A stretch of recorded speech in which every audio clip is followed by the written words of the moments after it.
ومن تبعهم بإحسان إلى يوم الدين وبعد أعوذ بالله من الشيطان الرجيم بسم الله الرحمن الرحيم إن المتقين مفازا حدائق وأعنابا وكواعب أترابا.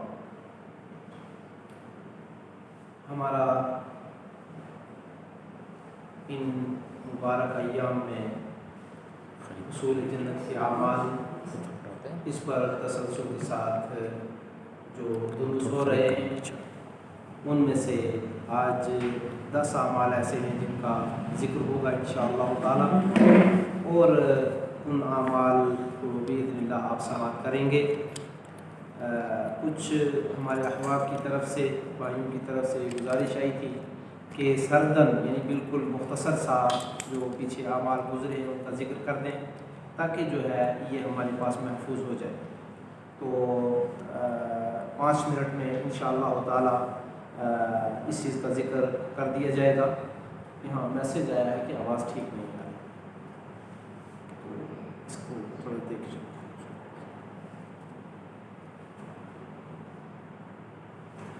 لہذا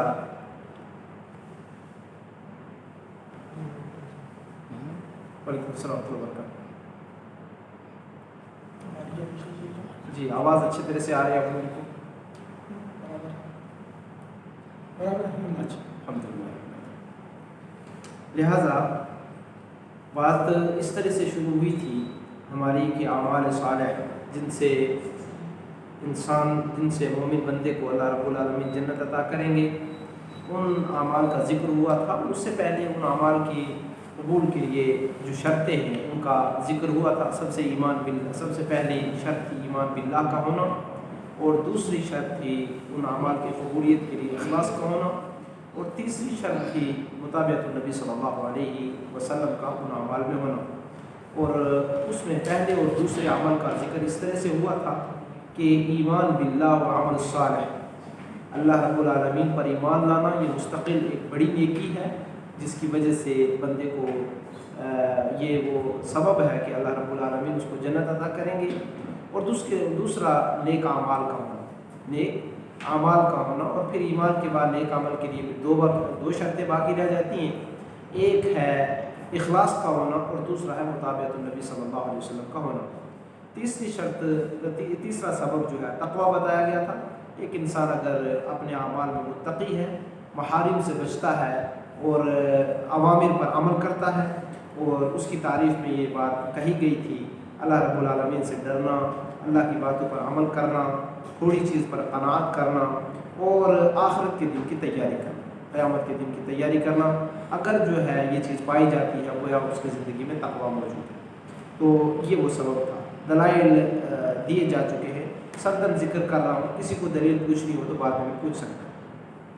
اس کے بعد ایک بڑا سبب یہ تھا اللہ اور رسول صلی اللہ علیہ وسلم کی اطاعت۔ تمام اعمال کے اندر اللہ اور رسول صلی اللہ علیہ وسلم کی اطاعت۔ جب بھی ہم کوئی عمل کریں تو ہم یہ دیکھیں کہ کیا اس میں ہم اللہ اور رسول صلی اللہ علیہ وسلم کی اطاعت کر رہے ہیں یا نہیں۔ ہماری زندگی میں ہمارے کھانے پینے سے لے کر، پہننے سے لے کر، معاملات زندگی سے لے کر، شادی بیاہ سے لے کر عبادات تک، تمام کی تمام عبادات میں پہلے یہ اپنا محاسبہ کریں، کیا ہم اللہ اور رسول صلی اللہ علیہ وسلم کے بتائے ہوئے طریقے پر کر رہے ہیں یا ہم نے اپنے طور پر جو سمجھا ہے اس پر کر رہے ہیں۔ یہ بہت بڑی ایک بات ہے۔ اس کے بعد جہاد فی سبیل اللہ، اللہ رب العالمین کے راستے میں جہاد کرنا، یہ وہ سبب ہے کہ جس سے انسان کو جنت ملتی ہے اور یہ حصول کا ذریعہ ہے۔ اسی طرح اس کے بعد توبہ کا ذکر ہوا تھا۔ جو بندہ سچی توبہ کر لیتا ہے اللہ تعالیٰ اس کو جنت عطا کر دیتے ہیں، اور آج کا خطبہ بھی اسی موضوع پر تھا۔ اس کے بعد الاستقامہ علی دین اللہ، دین پر استقامت۔ اپنے تمام اعمال میں مفصل میں نے گفتگو کی تھی کہ انسان کو چاہیے کہ جب بھی زندگی میں ایسا وقت آئے کہ انسان دیکھے اس وقت میں کیا اپنے عمل کے اندر ثابت ہوں یا نہیں ہوں، یہ چیز دیکھنا بہت اہم ہے۔ اور استقامت دین پر اگر آ گئی تو گویا وہ شخص جنتی ہے۔ آپ کے پاس سنت کو ترک کرنے کا بھی موقع ہے اور سنت کو اپنانے کا بھی موقع ہے۔ اب جیسے مان لیجیے رفع الدین کا معاملہ ہے، بہت سارے لوگ سمجھتے ہیں یہ سنت ہے، بہت زیادہ۔ جہاں پر میری گفتگو ہوتی ہے وہ کہتے ہیں حدیث میں ہے، بخاری شریف کی روایت ہم سمجھ چکے ہیں، لیکن ہم ماحول سے تنگ ہیں۔ تو یہاں پر استقامت کیا ہے؟ کیا آپ دین پر ثابت قدم ہیں یا آپ ماحول کے سامنے اپنے آپ کو سرنڈر کر رہے ہیں؟ اپنے آپ کو وہاں پر اگر آپ ہار جاتے ہیں وہ آپ ثابت قدم نہیں. اس طرح سے تمام ہو. پھر جو ہے علم دین کا طلب کرنا، دین کے طلب کرنا یہ مستقل جنت کا سبب ہے. لہٰذا جنت حاصل کرنے کے لیے اللہ کے دین کو سیکھنا چاہیے. پھر جو ہے مسجدوں کی تعمیر کے بارے میں بھی بات آئی تھی کہ مسجدوں کی تعمیر ایک مستقل ذریعہ ہے جنت کے حاصل کرنے کا. اور اس کے بعد حسن الخلق.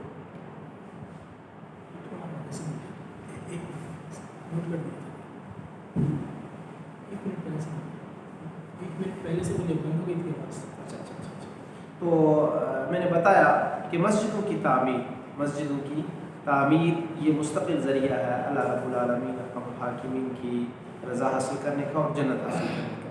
اس کے بعد اچھے اخلاق پر گفتگو ہوئی تھی کہ اچھے اخلاق یہ ایک بہت بڑا ذریعہ ہے جنت حاصل کرنے کا. اور جنت ہی نہیں بلکہ جنت میں پیارے نبی علیہ السلام کی صحبت بھی نصیب ہوگی.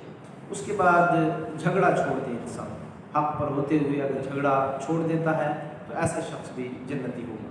پھر جو ہے جھوٹ کو زندگی سے اس طرح ترک کر دینا، اس طرح سے زندگی سے نکال دینا کہ مذاق میں بھی جھوٹ نہیں بولنا. مذاق میں بھی شخص اگر جھوٹ نہیں بولتا ہے تو گویا یہ وہ سبب ہے کہ جس کی وجہ سے اس کو جنت ملے گی. پھر جو ہے ہمیشہ پاک اور صاف رہنا، اور پاک صاف رہنے کے ساتھ ساتھ اذان کے بعد 2 رکعت نماز پڑھنا. تحیت المسجد کہہ لیجئے یا اسی طرح وضو کی 2 رکعتیں کہہ لیجئے. جس شکل میں بھی یہ عمل پایا جا رہا ہے تو گویا وہ جنت کے اعمال میں سے ایک عمل ہے، اور اس کی زندگی میں یہ وہ عمل اس کو جنت میں لے کر جائے گا، اور وہ گویا جنتی عمل کر رہا ہے، اپنی زندگی میں جنتی عمل کے اوپر گامزن ہے. اسی طرح سے مسجدوں کی طرف جانا اور آنا یہ بھی بہت بڑا ذریعہ ہے جنت حاصل کرنے کا. احادیث مبارکہ اس کو دلالت کرتی ہے. کثرت سجود، زیادہ سے زیادہ سجدے کرنا. میں نے بتایا تھا نوافل سنن کا اہتمام، اور اسی طرح جب بھی کوئی نعمت ملے تو جب بھی توبہ اور استغفار انسان کرے. داؤد علیہ السلام کو جب یہ احساس ہوا ایک معاملے کے اندر ان کو فاصل بنایا گیا، حاکم بنایا گیا، اور وہاں پر ان سے غلطی ہوئی، فوری جو ہے ان کو احساس ہو گیا کہ میں آزمایا گیا ہوں اور آزمانے میں کھڑا نہیں اتر سکا. اللہ سے بخشش مانگنے لگے اور فوری سجدے میں گر گئے، اللہ سے بخشش مانگنے لگے. حج مبرور بات آئی تھی کہ حج جو ہے مقبول حج، اور وہ کون سا ہوتا ہے، اس پر گفتگو ہوئی تھی کہ انسان اپنی کیفیت زندگی کی جو کل تک اچھی نہیں تھی اب اس کی زندگی اچھی ہو گئی، دیندار زندگی ہو گئی، گویا اس کا حج مقبول ہے. وَلَيْسَ لَهُ جَزَاءٌ إِلَّا الْجَنَّةُ، تو اس کا بدلہ جنت کے سوا کچھ نہیں. اسی طرح آیت الکرسی کا آج ذکر ہوگا انشاءاللہ تعالیٰ. آیت الکرسی کا آج ذکر ہوگا. 2 چیزیں ہو گئی تھیں کہ 12 رکعتیں دن اور رات کے اندر سنن کا اہتمام کرنا، جو ہے 4 رکعتیں ظہر سے پہلے، 2 اس کے بعد، اسی طرح سے مغرب کے بعد 2، عشاء کے بعد 2 اور فجر سے پہلے 2. کسی نے کل سوال کیا تھا کہ 4 رکعت پر دلیل دیجئے کہ آپ وہ ایک ساتھ پڑھ سکتے ہیں یا نہیں. ترمذی شریف کی روایت، صحیح جامع کی روایت، جس حدیث کی روشنی میں بات کر رہا تھا اسی میں پیارے نبی علیہ السلام نے اسی طرح فرمایا رکعتین بعدها اربعا قبل الظہر ورکعتین بعدها، 4 جو ہے ظہر سے پہلے اور 2 اس کے بعد. اسی طرح افشاء السلام و اطعام الطعام، سلام کا پھیلانا، کھانا کھلانا اور رحم کے رشتوں کو جوڑنا، اور اسی طرح رات کو اٹھ کے نماز پڑھنا. یہ وہ بڑے عظیم عمل ہیں جو جنت کے حصول کے اسباب ہیں. اللہ تعالیٰ مجھے اور آپ کو ان کو اپنانے کی توفیق دے، اور یہ اسباب یہ سبب بنے ہمارے اعمال جنت کو جانے کے. اللہ رب العالمین کی رضا کے بعد جنت حاصل کرنے کے سبب بنے، اور رب الجلال ہم سے ان اعمال کو قبول بھی فرمائے اور کرنے کی توفیق بھی دے. آج جو گفتگو آپ شروع ہونے جا رہی ہے وہ یہ کہ آیت الکرسی کا ہر نماز کے بعد، ہر فرض نماز کے بعد آیت الکرسی کا وظیفہ، آیت الکرسی کا وظیفہ، اور اسی طرح سے صبح اور شام سید الاستغفار کا وظیفہ. سید الاستغفار اللہم انت ربی لا الہ الا انت خلقتنی وانا عبدک وانا علی عہدک ووعدک ما استطعت واعوذ بک من شر ما صنعت ابوء لک بنعمتک علی وابوء بذنبی فاغفر لی ذنوبی انہ لا یغفر الذنوب الا انت پیارے نبی علیہ السلام نے فرمایا کوئی صبح اگر یقین سے یہ دعا پڑھ لے تو اگر شام ہونے سے پہلے اس کی موت ہو گئی اللہ اس کو جنت عطا کر دے گا۔ اسی طرح اگر رات اس نے پڑھ لی اور صبح ہونے سے پہلے اس کی موت ہو گئی اللہ پاک اس کو جنت عطا کریں گے، شرط یہ ہے کہ وہ یقین سے پڑھے۔ اللہم انت ربی لا الہ الا انت خلقتنی، الہی تو میرا رب ہے، تو نے مجھے پیدا کیا ہے، تیرے بغیر مجھے کسی نے پیدا نہیں، وانا عبدک وانا علی عہدک ووعدک، الہی میں تیرا بندہ ہوں، تیرے وعدے پر ہوں جو میں نے تجھ سے وعدہ کیا، لست بربکم قالوا بلا شہیدنا، الہ رب الجلال نے پوچھا کیا میں تمہارا رب نہیں ہوں؟ سب نے کہا الہی تو ہی ہمارا رب ہے، تو ہی ہمارا معبود ہے، اس وعدے پر انسان رہے۔ اسی طرح جب کلمہ پڑھ لیا گویا انسان نے وعدہ کر لیا اللہ سے، بندہ نماز میں کہتا ہے ایاک نعبد و ایاک نستعین، گویا اللہ سے وعدہ کر رہا ہے، الہی میں تجھ سے مدد چاہتا ہوں، تیری ہی عبادت کرتا ہوں، وعدے پر رہے اور وعدے کی پاسداری کرے، وہ دین کے اندر وعدے ہوں یا دنیاوی معاملے کے اندر وعدے ہوں۔ تو یہ پوری دعا اس کو انسان ہمیشہ جب بھی پڑھے تو اس نیت سے پڑھے کہ یقین کے ساتھ کہ جو اللہ سے وہ گفتگو کر رہا ہے، مناجات کر رہا ہے، اپنا اظہار دل کے جذبات کو رکھ رہا ہے اور یہ بات کہہ رہا ہے الہی میں تیری حفظ و امان میں آتا ہوں، جو بھی شر اور جو بھی گناہ میں نے کیے ان سے، ابو لک بنعمتک علی، تیری تمام نعمتیں جو میرے اوپر ہیں اس کا مجھے اقرار ہے، میں اس کا اقرار کرتا ہوں، میں اس کو مانتا ہوں اور میں یقین رکھتا ہوں کہ یہ تمام نعمتیں جو میرے اوپر ہیں، وہ زندگی ہوتا، وہ بولنا ہوتا، آنکھوں کی بصارت، کانوں کی سماعت، دل کا دھڑکنا، ہاتھ اور پاؤں، یہ خوبصورتیاں، یہ سوچ، یہ دھڑکن، یہ عقل و دماغ، یہ خرد، یہ اولاد، یہ بچے، یہ گھر، اور اسی طرح یہ علم، یہ سانسیں، اور یہ آب و ہوا، یہ پانی، یہ کھانا، یہ پینا، یہ تمام کے تمام نعمتیں الہی میں یہ اقرار کرتا ہوں یہ تیری طرف سے میرے اوپر ہیں اور میں اس کا میں اہل نہیں ہوں۔ ابو لک بذنبی، ہونا یہ چاہیے تھا میں تیرا شکر گزار رہا ہوں لیکن ایسا نہ ہوا، بلکہ مجھے اپنے گناہوں کا بالکل اقرار ہے کہ میں بڑا ناشکرہ بھی ہوں، میں عبادت میں کمزور ہوں، میں شکر گزاری میں کمزور ہوں اور تیرے حکموں کو بجا لانے میں مجھ سے بڑی غلطیاں ہو رہی ہیں، اس کا مجھے اقرار ہے۔ اللہ کے سامنے جذبات کو پیش کرے اور پھر کہے کہ اغفر لی فإنہ لا یغفر الذنوب الا انت، الہی تو مجھے بخش دے، تیرے بغیر وہ کوئی بخشنے والی ذات نہیں ہے۔ جب بندہ اللہم اغفر لی کہتا ہے، حدیث مبارکہ میں آتا ہے میرے نبی علیہ السلام نے فرمایا اللہ تعالیٰ فرشتوں کے سامنے یہ بات کہتے ہیں علم عبدی ان لہ رب یأخذ الذنب ویستغفر، بندے کو علم ہو گیا کہ میرا اللہ ہے جو مجھے گناہ کی وجہ سے پکڑے گا بھی اور میرے گناہ کو معاف بھی کر دے گا۔ یہ احساس، یہ ایمان، یہ احساس، یہ جذبہ، یہ بندے کا اللہ کے سامنے مناجات کرنا کہ اللہ تو مجھے بخش دے، اس جذبے سے اگر نہیں بخشے گا تو مجھے پکڑ لے گا اور میں تو نقصان میں چلا جاؤں گا، میں تو نقصان میں چلا جاؤں گا۔ جس طرح سے بہت ساری دعائیں اللہ رب العالمین کے انبیاء علیہ الصلوۃ والسلام جو بہت ہی پیاری مخلوق اللہ کی اور اللہ کے مقرب بندے تھے، انہوں نے یہی کہا الہی اگر تو ہمیں بخشے گا نہیں ہم تو نقصان میں چلے جائیں گے، ہمارے تو پورے تمام اعمال حقارت ہو جائیں گے اور ہم تو گھاٹے میں چلے جائیں گے۔ لہٰذا یہ بات کہنا اور یہ یقین رکھنا کہ الہی تیرے بغیر کوئی بخشنے والا نہیں اور کوئی در نہیں۔ فانفضوا من اقطار السماوات فانفضون لا تنفذوا الا بسلطان، اللہ تعالیٰ ایک ملحد شخص کو، متکبر شخص کو، نافرمان شخص کو یہ کہتے ہیں اگر تو میری بات نہیں مانتا پھر میری زمین سے نکل جا، میری زمین سے نکل جا، میری زمین سے نکل کر تو کہیں بھی نہیں جا سکتا، زمین کے کناروں سے باہر تو نہیں جا سکتا، لہٰذا تجھے چاہیے کہ صحیح معنوں میں تو کیا کرے، مومن ہو جائے، مسلمان ہو جائے اور صحیح معنوں میں اللہ کا فرما بردار ہو جائے اور اللہ کے سامنے اقرار کرے ابو بذنبی اغفر لی فإنہ لا یغفر الذنوب الا انت، اے اللہ میں اپنے گناہوں کا اقرار کرتا ہوں، میرے گناہوں کو تو بخش دے، تیرے بغیر کوئی بخشنے والی ذات نہیں۔ اسی طرح سے آیت الکرسی اگر نماز کے بعد، ہر نماز کے بعد انسان پڑھتا رہتا ہے، ابو امامہ باہلی کہتے ہیں، نسائی شریف کی روایت جس کو امام البانی رحمہ اللہ نے صحیح قرار دیا، کہتے ہیں رسول اللہ صلی اللہ علیہ وسلم نے فرمایا من قرأ آیت الکرسی فی دبر کل صلاۃ لم یحل بینہ وبین دخول الجنہ الا الموت، ہر آدمی جو بھی نماز پڑھتا ہے اور فرض نماز کے بعد آیت الکرسی پڑھ لیتا ہے، اس کے اور جنت کے درمیان صرف اس کی موت کا فاصلہ تھا۔ سبحان اللہ، سبحان اللہ، ایک شخص کو جنت چاہیے، کتنا چھوٹا سا عمل ہے۔ اسی طرح جو سید الاستغفار بتائی میں نے وہ بھی، اور جو آیت الکرسی ہے یہ بھی چھوٹے سے وظیفے ہیں، اور سبحان اللہ اس چھوٹے سے وظیفے کا اللہ رب العالمین کے پاس کتنا بڑا انسان مقام پا لیتا ہے کہ جنت کا مستحق ہو جاتا ہے۔ سبحان اللہ، جنت کا مستحق ہو جاتا ہے۔ یہ اتنی بڑی خوشخبری، اتنا بڑا مقام اس دعا کے پڑھنے سے انسان کو حاصل ہو رہا ہے، اور اس آیت کے پڑھنے سے اتنا بڑا مقام مل رہا ہے۔ میں نہیں سمجھتا کہ ہم میں سے کوئی بھی اس نیکی کو کرنے سے پیچھے ہٹے گا۔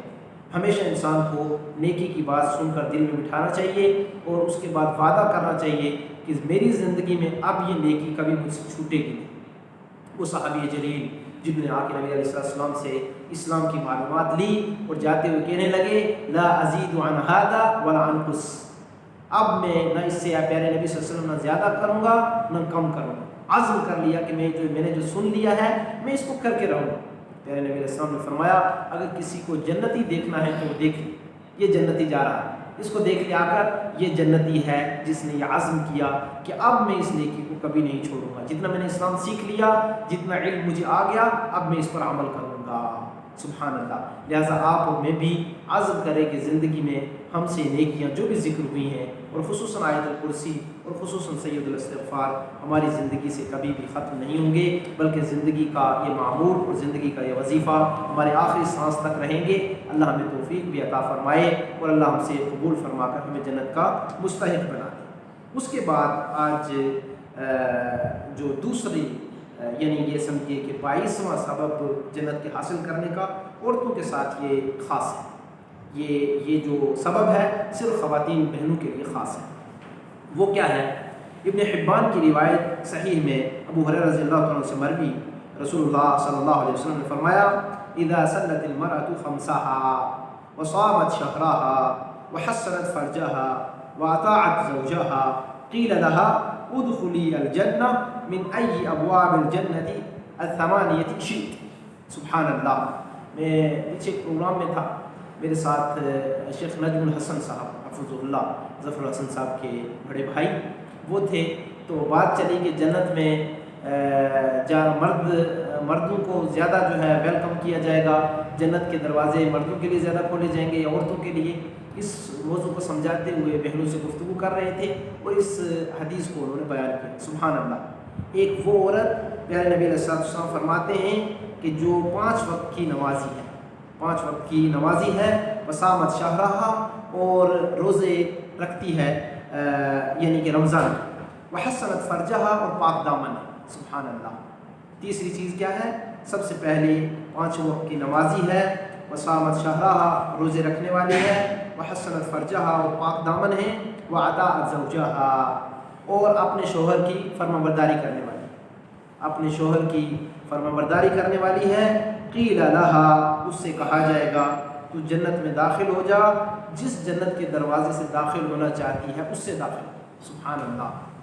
جنت کے جس دروازے سے تیرا شوق ہے، جس دروازے سے تجھے چاہت ہے، تیری خوشی ہے، تو بالکل آزاد ہے۔ سبحان اللہ۔ جس سے تو چاہے داخل ہو جائے۔ بہنوں سے گزارش کروں گا نمازوں کی پابندی کریں۔ نبی علیہ السلام نے اختیار دیا خواتین کو اور کہا وَبُيُوتُهُنَّ خَيْرٌ لَهُنَّ لا تمنعوا إماء اللہ من المساجد، اللہ کی بندیوں کو کبھی مسجد سے نہ روکو، وَبُيُوتُهُنَّ خَيْرٌ لَهُنَّ، لیکن ان کے گھر ان کی عبادت کے لیے بہتر ہے، گھروں میں عبادت کریں۔ وقت پر جب آذان ہو، مجھے 2 چیزیں اس میں بڑی اہم کہنی، وہ یہ کہ آذان کے وقت گفتگو کرتی ہیں بہنیں گھروں میں، یہ بہت بری بات ہے۔ اس سے نماز پڑھنے کا جو اصل وقت ہے وہ آپ سے چھوٹتا ہے۔ جیسے آذان ہو فوری جو ہے خاموش ہو جائے، اپنے بچوں کو بھی خاموش کرائے، گھر میں مرد ہیں ان کو کہیں فوری جا کر نماز پڑھو، تو خود بھی خاموش ہو جائے، مرد نہیں ہیں تو خود بھی خاموش رہیں۔ جب ہم خاموشی سے آذان سنیں گے تو یہ تجربہ ہے، اور سلف سے بھی یہ بات ثابت ہے کہ وہ یہ کہا کرتے تھے کہ جب آذان انسان غور سے سنتا ہے تو وہ پھر فوری نماز کے لیے اس کو توفیق مل جاتی ہے، فوری نماز کی اس کو کیا ملتی ہے؟ توفیق مل جاتی ہے۔ لہٰذا جو ہے نماز 5 وقت کی نماز کا اہتمام کریں، اس میں سستی نہ ہو۔ وصامت شہرہا، اور رمضان کے روزے رکھیں۔ وحسنت فرجہا، پاک دامن رہیں، واطاعت زوجہا، شوہر کی فرمانبرداری، شوہر کی فرمانبرداری عظیم عبادت ہے۔ جنت آپ کے پاس ہے، بس آپ نے ان چیزوں کو کر لینا ہے۔ یقین جانیں کہ جنت اتنی آپ کے قریب ہے اور جنت آپ کا اس طرح سے انتظار کر رہی ہے کہ آٹھوں کے آٹھوں دروازے سے آپ کو اختیار ہے، جس سے چاہے داخل ہو۔ سبحان اللہ۔ شوہر کی اطاعت کے اندر میں یہ بات کہوں کہ آپ کو جتنا اللہ نے طاقت دی ہے، جتنی اللہ نے آپ کو صلاحیت دی ہے، وہ پوری لگا دیجیے اس چیز کے اندر کہ اللہ کی اطاعت کے بعد، اللہ کے رسول صلی اللہ علیہ وسلم کی اطاعت کے بعد آپ شوہر کی اطاعت کریں، آپ شوہر کی اطاعت کریں۔ وہ اگر بازار سے منع کرتے ہیں مت جائیں، وہ آپ کے سسرال سے آپ کو منع کرتے ہیں مت جائیں۔ اب دیکھیں نبی علیہ السلام نے نفلی روزے، نفلی عبادت، نفلی رکوع، یا یہ سمجھ لیجیے نفلی نماز، سیدھے لفظوں میں کہ نفلی نماز آپ شوہر کی اجازت کے بغیر نہیں جو ہے پڑھ سکتی ہیں۔ اگر وہ آپ کو کسی اپنی ضرورت کے لیے بلاتا ہے، اسی طرح نفلی روزہ نہیں رکھ سکتی اس صورت میں کہ جب وہ آپ کو منع کرے اور کسی اپنی ضرورت کے لیے بلائے۔ سبحان اللہ۔ اور نبی علیہ السلام نے فرمایا اگر جو ہے سجدہ کسی کے لیے جائز ہوتا تو عورت سجدہ کرتی اپنے شوہر کو۔ یہ عظیم ایک شخصیت ہے آپ کے گھر کے اندر۔ میں بہنوں سے یہ گزارش کروں گا کہ اپنی جنت کو ضائع مت ہونے دیجیے، آپ اس کے کردار، اس کی غلطیوں پر مت جائیے، آپ اپنی جنت کو ضائع مت کیجیے، بلکہ آپ خوش نصیب ہیں جن عورتوں کے بڑے دکھ سے یہ بات کہنے جا رہے ہیں، جن عورتوں کے شوہر نہیں ہیں، اللہ گواہ ان سے جا کر پوچھیں کہ شوہر کتنی بڑی عظیم نعمت ہے۔ وہ جہاں سر پہ سایہ ہے، وہ جہاں دل کا سکون ہے، وہ جہاں جسم کی ضرورت ہے، وہ جہاں تحفظ کا ذریعہ ہے، وہ جہاں بہت سارے بوجھ اٹھائے ہوئے رہتا ہے، جس کا احساس یا جانے کے بعد ہوتا ہے زندگی سے، یا پھر یہ سمجھیں کہ وہ نہیں ہے تو تب احساس ہوتا ہے۔ جن کے پاس ہے شوہر اور وہ اس کی اگر قدر نہیں کر رہی ہیں، اللہ گواہ یہ بہت نعمت کی ناقدری ہے، نعمت کی ناقدری ہے۔ بہنوں سے گزارش کروں گا کہ اس نعمت کو محسوس کریں، اس نعمت کی قدر کریں۔ صرف اس کو اگر آپ میٹھے بول سے خوش کر لیں، آواز بند ہوئی ہے میری،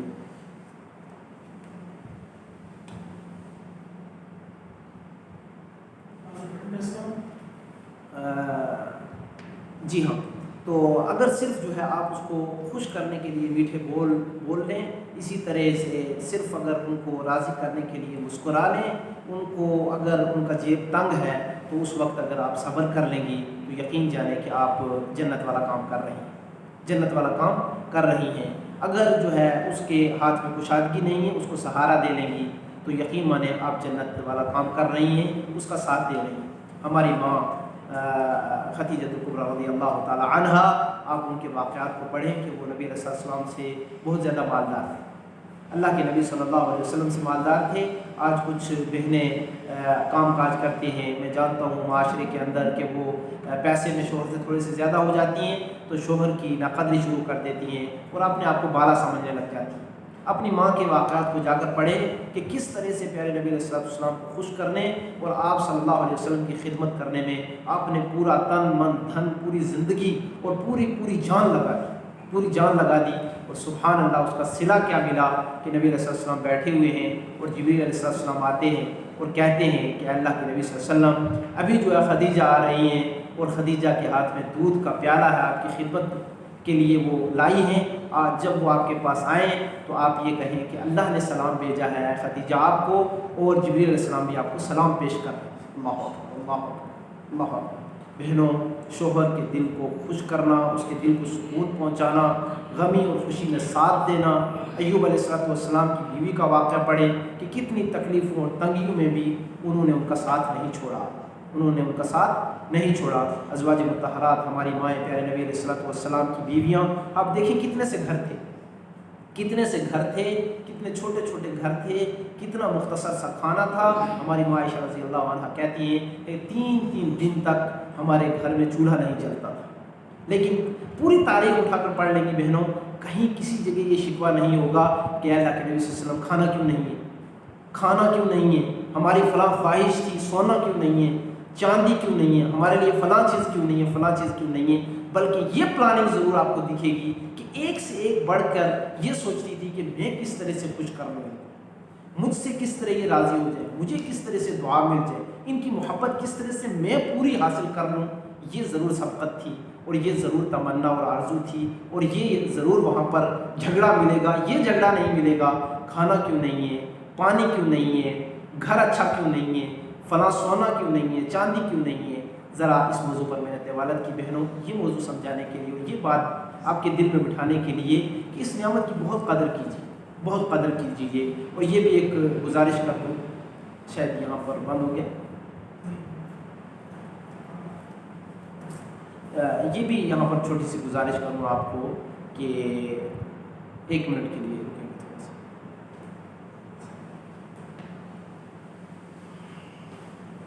1 منٹ کا فون۔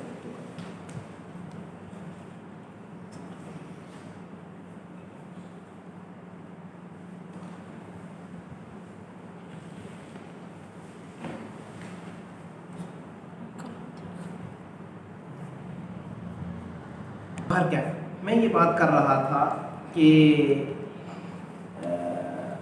خواتین بہنیں، یہ جو میں نے تھوڑی سی دیوالت کی موضوع کی وہ صرف اور صرف اس وجہ سے کی کہ شوہر کو راضی کرنا یہ بنیادی فرض ہے اللہ اور رسول کی اطاعت کے بعد، اللہ اور رسول صلی اللہ علیہ وسلم کی اطاعت کے بعد۔ ہاں یہ کہنے جا رہا تھا کہ آج معاشرے کے اندر ایسی بھی چیزیں پائی جا رہی ہیں اور کافی سارے لوگ اس چیز کا سوال بھی کرتے ہیں کہ خواتین دوسری شادی کی اجازت نہیں دیتے، شوہر جو ہے اس کو ضرورت ہے یا وہ مالدار ہے یا وہ کر سکتا ہے، لیکن پہلی بیوی کی طرف سے جو ہے اصرار رہتا ہے ایسا نہیں کرنا ہے۔ تو جو دوسری آج خواتین کیونکہ معاشرے میں بہت زیادہ ہو گئی ہیں، عورتیں زیادہ ہیں، مرد کم ہیں، تو ان کو بھی اپنی بہن سمجھیں، ان کو بھی اپنی بہن سمجھیں، اور ضرور اس قربانی کا اجر جنت ہے۔ اگر آپ ایسا کر لیں گی، اپنے شوہر کو راضی کر لیں گی، اس کی استطاعت ہے۔ اور جو مرد حضرات اگر میری بات سن رہے ہیں ان کو بھی میں یہ کہوں گا کہ سب سے پہلے انسان علم سیکھے، علم سیکھے۔ اگر کوئی 2 شادی کر رہا ہے اس کا علم سیکھے کہ 2 شادی کر کے حقوق کو اپنانا اور حقوق کو دینا وہ اسلام کیسے تربیت کرتا ہے، اسلام نے کیسے تعلیم دی ہے کہ 2 بیویوں کو رکھیں یا 3 کو رکھیں یا 4 کو رکھیں۔ صرف جو ہے شادی کر لینا اور حقوق کا نہ دینا یہ بڑی جہالت ہے، یہ بڑی جہالت ہے۔ اور اسی طرح سے آواز ٹکرا رہی ہے،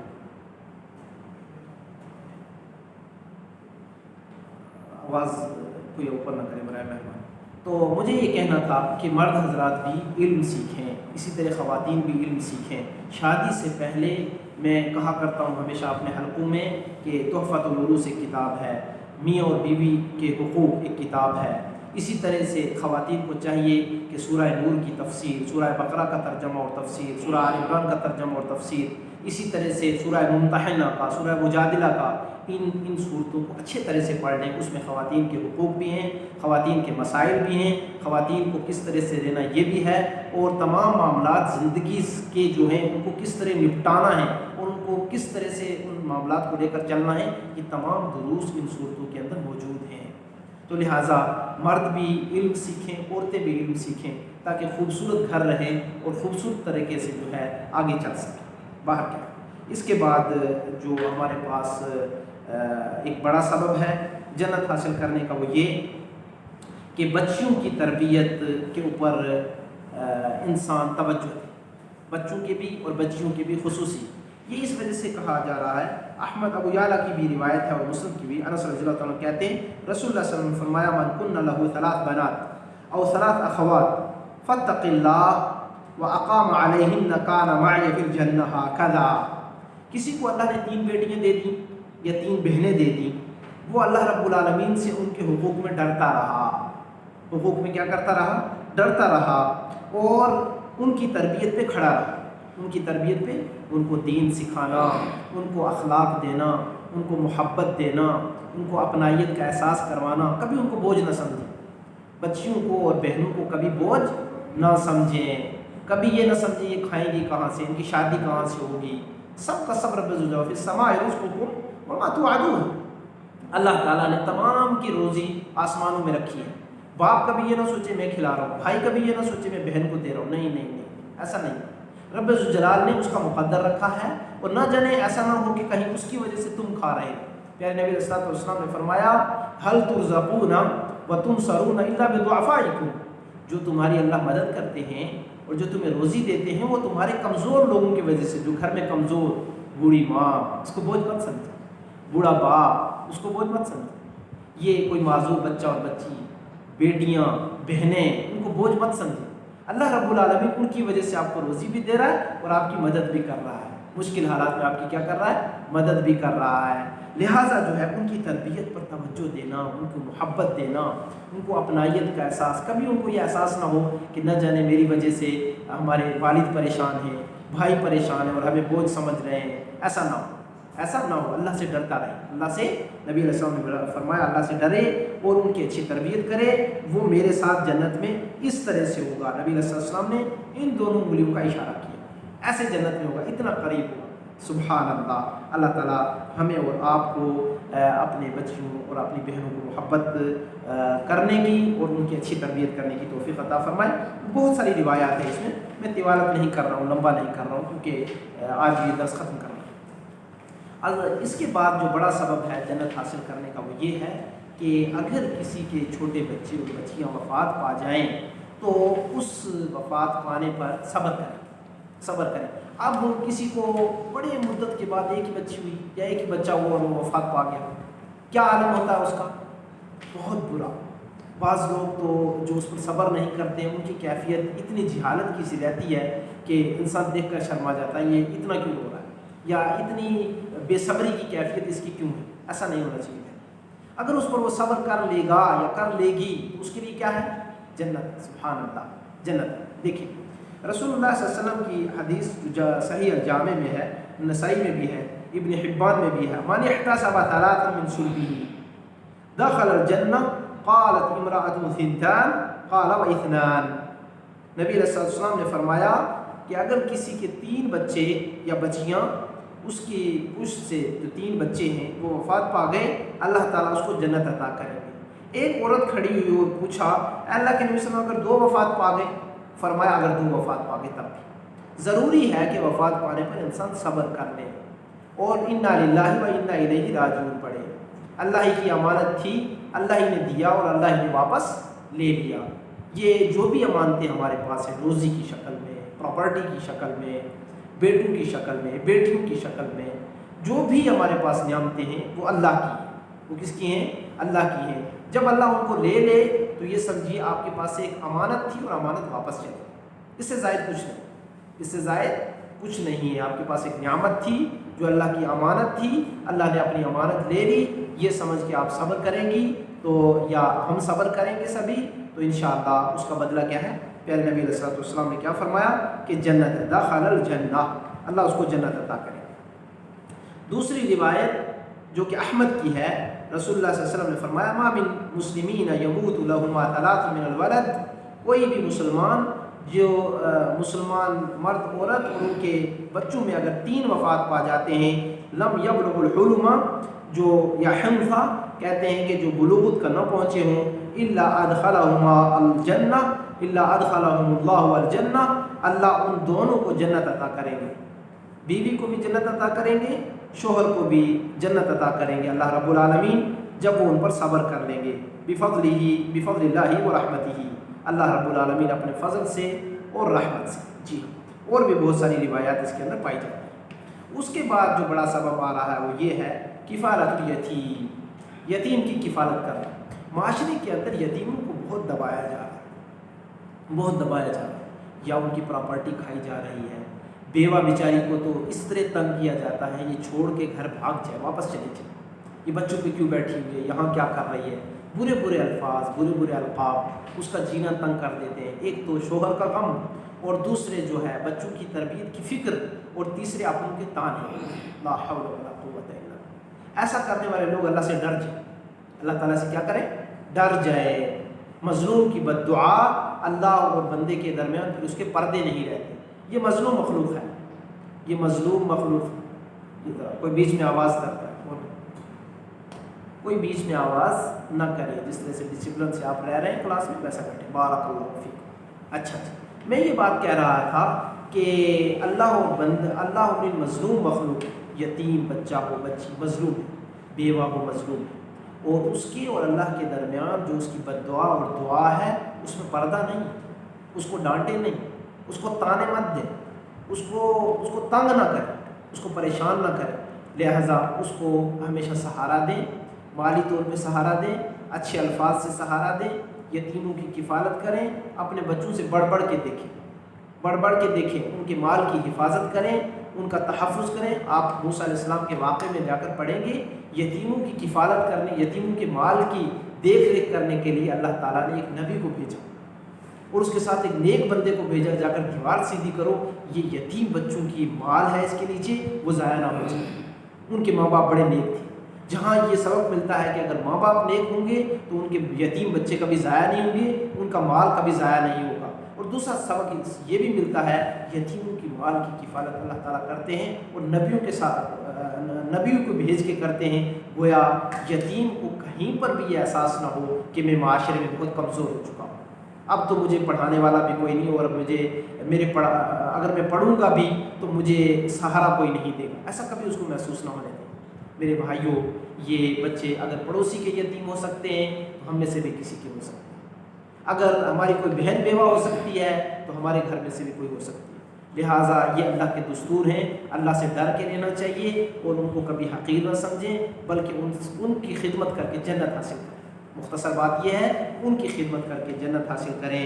امام بخاری رحمہ اللہ نے اپنی صحیح میں سہل بن سعد رضی اللہ تعالیٰ بیان کرتے ہیں، نبی صلی اللہ علیہ وسلم سے فرمایا، انا وکافل الیتیم فی الجنۃ ھکذا، جنت میں اور یتیم کی کفالت کرنے والا، اس کی دیکھ ریکھ کرنے والا، اس کو خوش کرنے والا، اس کی پرورش کرنے والا اس طرح سے اتنے قریب ہوں گے۔ اگر ہم یہ چاہتے ہیں جنت ملے اور جنت میں نبی صلی اللہ علیہ وسلم کے ہم اتنے قریب رہیں، سبحان اللہ، تو یتیموں کی اچھی دیکھ ریکھ کریں، ان کے ساتھ بیٹھا کریں، ان کے سر پہ ہاتھ پھیرا کریں، ان کو اپنائیت کا احساس، تاکہ ان کے دل میں اگر دکھ ہے وہ بھی نکال دیں، اور اگر وہ خوش ہونا چاہتے ہیں تب بھی ان کے دل میں ہمیشہ خوشی آپ کو دیکھ کر آئے۔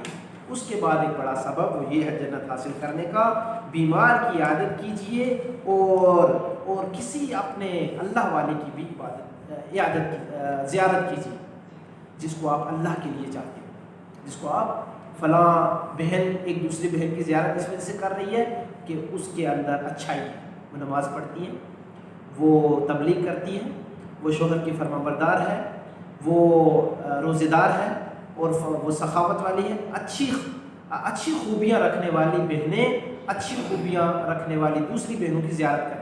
اس وجہ سے زیارت نہ کریں وہ لپسٹک لگاتی ہے، وہ شاپنگ بڑی اچھے ڈھنگ سے کر لیتی ہے، وہ سونا بہت خریدتی ہے، وہ اس کے اندر یہ کوالٹی ہے، دنیا داری کے لیے زیارت نہیں، ایسا نہیں۔ دین کو دیکھتے ہوئے آپ دوسری کی زیارت کریں، مرد بھی کریں، مردوں کی، عورتوں کی زیارت کریں۔ اسی طرح بیمار کی زیارت کرنے چاہیے، اس کو بھی جا کر کہیں لا باس طہور انشاءاللہ، اس نیت سے جائیں کہ یہ اگر بیمار ہے تو میں بھی ہو سکتا ہوں، لہٰذا مجھے جانا ہے، اور جا کر اس کو سہارا دیں۔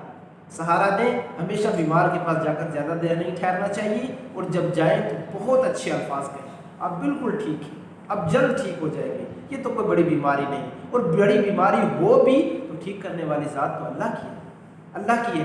جب ایوب علیہ السلام ٹھیک ہو سکتے ہیں تو آپ کیوں نہیں ہو سکتے؟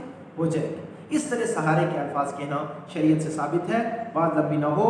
ابو ہریرہ رضی اللہ تعالیٰ عنہ فرماتے ہیں، ترمذی اور ابن ماجہ کی روایت، امام البانی رحمہ اللہ نے اس کو صحیح قرار دیا، من عاد مریضا او زار اخا له فی اللہ، کسی بیمار کی عادت کی یا کسی بھائی کی اللہ کی رضا کے لیے زیارت کی، کوئی لین دین نہیں تھا، قرضہ نہیں تھا، قرضہ مانگنا نہیں تھا، کوئی اور لالچ نہیں تھی، کوئی سفارش نہیں کروانی تھی، بس صرف اللہ کی رضا کے لیے زیارت کرنی تھی۔ ناداہ منادن، فرشتہ آواز لگانے والا لگاتا ہے اور کہتا ہے ان طبت و طاب ممشاک، خوش رہو اور تمہارا چلنا تمہارے لیے بڑا خوش آئد اور بڑا مبارک والا ہے۔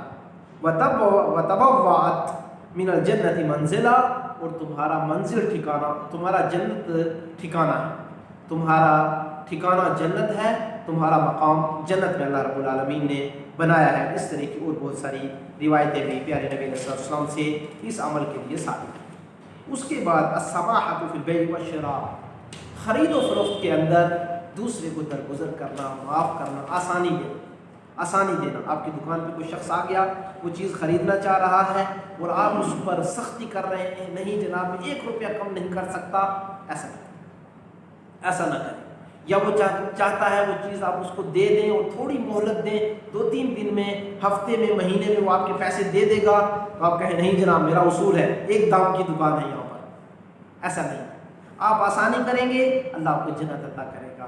نبی علیہ السلام کی روایت عثمان بن عفان رضی اللہ تعالیٰ عنہ نسائی شریف کے اندر، ادخل اللہ عز وجل الجنہ رجلا کان سہلا مشتریا وبائعا وقاضیا مقتدیا، اللہ تعالیٰ اس شخص کو جنت عطا کریں گے اور جنت دے دیتے ہیں جو شخص خرید اور فروخت میں آسانی کرنے والا ہو، آسانی دینے والا ہو، فیصلے کے اندر بھی ایک دوسرے کے لیے آسانی کرے۔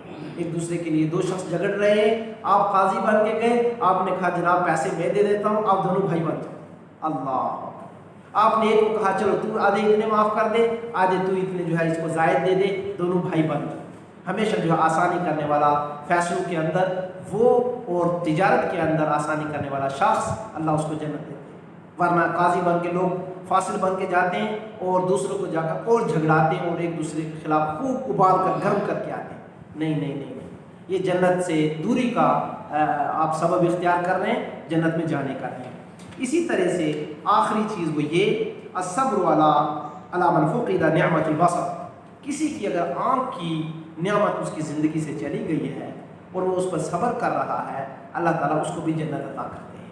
پیارے نبی علیہ السلام نے فرمایا، ترمذی شریف کی روایت، ابو ہریرہ رضی اللہ عنہ فرماتے یقول اللہ تعالی من اذهبت حبیبتی فصبر واحتسب لم ارض له ثوابا دون الجنہ، کسی کی آنکھ چلی گئی اور آنکھ جانے کے بعد اس کو حبیبتی کہا جاتا ہے۔ یہ آنکھوں کی نعمت عظیم نعمت، عظیم نعمت، سبحان اللہ۔ دنیا کو شخص دیکھتا ہے، دنیا کے ملذات کو دیکھتا ہے، اس سے عبرت پکڑتا ہے، اگر دیکھے گا نہیں تو عبرت کیسے پکڑے گا؟ اگر جو ہے دیکھے گا نہیں تو حرام اور حلال کی پہچان کیسے کرے گا؟ اگر دیکھے گا نہیں تو اللہ رب العالمین کا شکر گزار کیسے بنے گا؟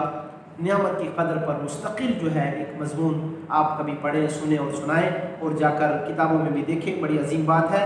نبی علیہ السلام نے فرمایا شخص اس پر صبر کرتا ہے، اللہ کے پاس اس کا اجر چاہتا ہے، رب ذوالجلال کی جنت کے بغیر اس کو کوئی اور ثواب دے کر راضی نہیں، سبحان اللہ۔ اللہ تعالیٰ اس کو اس کے بارے میں یہ فیصلہ ہے کہ اس کا اب ٹھکانہ جنت ہے اور جنت کے بغیر اس کو کوئی دوسری چیز نہیں دے، سبحان اللہ۔ دنیا میں کوئی نعمت دے کر اور بہت ساری نعمتیں دے کر بھی اس کا بدلہ ہو سکتا ہے نا، لیکن نہیں، نبی علیہ السلام فرماتے ہیں اللہ رب العالمین احکم الحاکمین پھر اس کو جنت دے کر راضی ہے۔ یہ مختصر سے اعمال کا خلاصہ آج ہوا۔ اللہ تعالیٰ سے دعا کو اللہ ہمیں لیلۃ القدر نصیب کرے، ہمیں رب ذوالجلال احکم الحاکمین اعمال نیک کرنے کی اور جنت کو حاصل کرنے کی توفیق عطا فرمائے۔ رب ذوالجلال احکم الحاکمین عبادتوں کو قبول و منظور کرے، گناہوں کو معاف کر دے، بیماروں کو شفاء کل عاجل نصیب کرے، اور رب ذوالجلال جو قید و بند کے اندر ہے انہیں رہائی نصیب کر دے، اور جو تنگ دست ہے اللہ انہیں کشادگی عطا کر دے، آمین۔ وصلی اللہ علیہ نبی الکریم، سبحانک اللہم و بحمدک، اشہد ان لا الہ الا انت استغفرک و اتوب الیک۔ کسی کی کوئی سوال ہو تو کر سکتے ہیں، سوال بعض میسیج میں آئے ہوئے ہیں، مختصر جواب دے دوں گا کہ شیخ کا درس شروع ہونے جا رہا ہے۔ جنت میں داخل ہونے کا ذریعہ جنت میں داخل ہونے کا ذریعہ بتانا، یہ تمام جو اعمال میں نے گنائے یہ جنت میں داخل ہونے کے ذریعہ ہے۔ سب سے پہلے ایمان باللہ، جی ہاں، اور اس کے بعد تمام اعمال جو میں نے گنائے۔ بالغ ہونے کی عمر کیا ہے؟ یتیم کی؟ جی، یتیم کی بالغ ہونے کی عمر جو ہے جب بعض نے عمر کے یعنی 14 سال بتائے ہیں، اور بعض محدثین و مفسرین نے یہ بتایا کہ جب اس پر بلوغت کے آثار دکھ جائے، جس طرح سے اگر بچی ہے تو اس کو ایام آ جائیں، اسی طرح سے بچہ ہے تو احتلام ہو، یا جو ہے اور بھی اس طرح سے ان کو کتابوں میں پڑھا جا سکتا ہے، آسان ہے جی، معروف ہے۔ جو لاسٹ پوائنٹ تھا اس کے بعد ہے لاسٹ پوائنٹ یہ تھا کہ کسی کی آنکھ میں سے کسی دونوں آنکھوں میں سے کسی کی ایک آنکھ کی روشنی چلی جائے، اس پر وہ صبر کرے، اللہ سے اس کا اجر چاہتے ہوئے اللہ اس کو جنت دے، اللہ اس کو جنت میں 7 کوٹ رہیں گے، جنت میں 7 کوٹ رہیں گے، جنت میں 7 کوٹ رہیں گے، 7 جنت میں 7 ہی کوٹ رہیں گے۔ ورسلام اللہ وبرکاتہ۔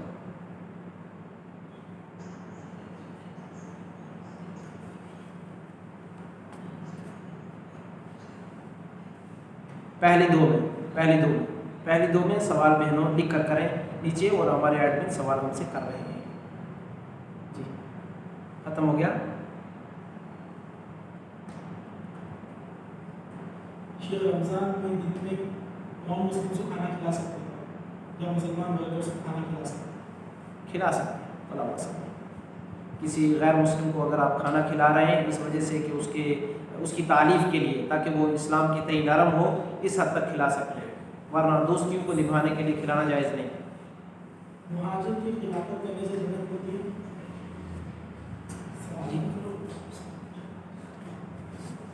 جی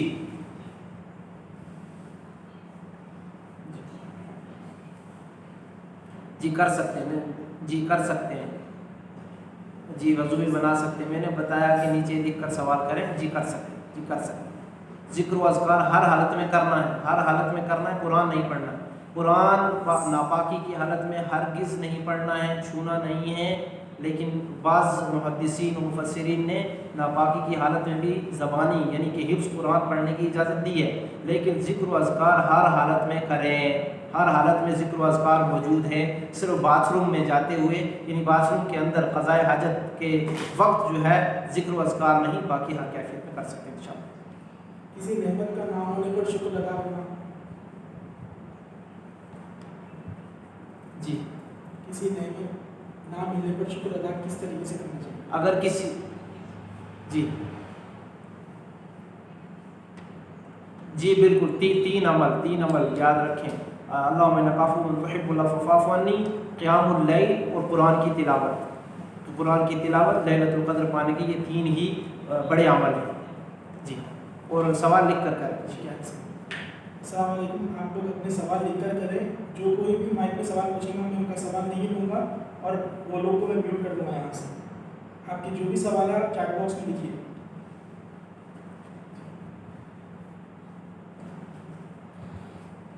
ظہر کی جو سنت ہے وہ کس طرح پڑھی چاہیے؟ ظہر کی سنتیں بتا دی گئی. 4 رکعت پہلے ہے، 2 رکعت بعد. موبائل سے قرآن پڑھنا ناپاکی کی حالت میں جائز ہے؟ موبائل پکڑ کے قرآن پڑھنا ناپاکی کی حالت میں موبائل سے قرآن پڑھنے کا جو آپ نے پوچھا ہے، شیخ ہاشم صاحب سے، حافظ اللہ سے، میرے بڑے بھائی سے پوچھیں. میں صاف طور پہ یہ بات کہوں کہ اسلام میں تعویل نہ کریں، اسلام میں تعویل نہ کریں. زبانی جو یاد ہے پڑھیں، جس طرح سے میں نے بتا دیا. قرآن کو چھونا جائز نہیں. اس کے اوپر اسکرین کو ٹچ کرتے ہیں ہم تو گویا قرآن کو چھو رہے ہیں میرے علم کے مطابق. اللہ تعالیٰ. ہاں جزاک اللہ خیر. سوال کی نشست ختم ہوئی، درس بھی ختم ہوا. سبحانک اللہم و بحمدک، اشہد ان لا الہ الا انت، استغفرک و اتوب الیک. کل انشاءاللہ تعالیٰ جنت کی تعریف اور جنت کی نعمتوں کے اوصاف کا ذکر ہوگا. اللہ رب العالمین کہنے اور سننے والوں کو، ہمارے ماں باپ کو بھی، بچوں کو، سب کو بخش دے، اپنے حفظ و امان میں رکھے اور عافیت میں رکھے. تمام بلاؤں سے اللہ حفاظت فرمائے. آمین. السلام علیکم و رحمۃ اللہ وبرکاتہ.